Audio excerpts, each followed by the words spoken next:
How to fix could not sign in authentication failed. Hey everyone, it's me Jessica from Create, Login and Delete. So let's get started with the tutorial.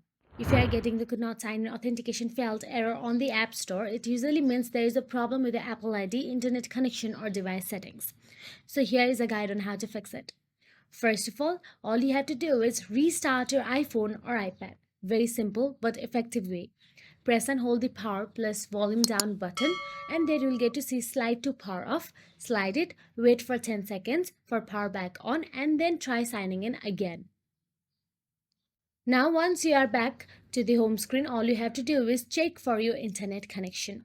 Poor or unstable internet can trigger this error, so try switching between Wi-Fi and mobile data. Also try turning airplane mode on and wait 10 seconds and off it, or simply try restarting your router. Now once done so, again tap on the settings app available in your home screen. Once inside settings, scroll down, tap on the general option available in there.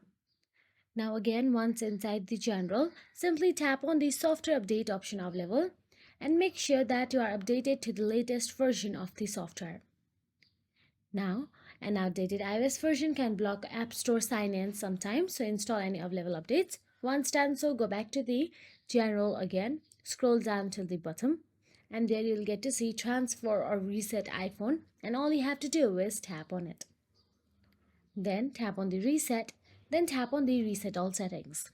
And that is it. If you found this video helpful, please like, share and subscribe our channel, and thank you so much for watching.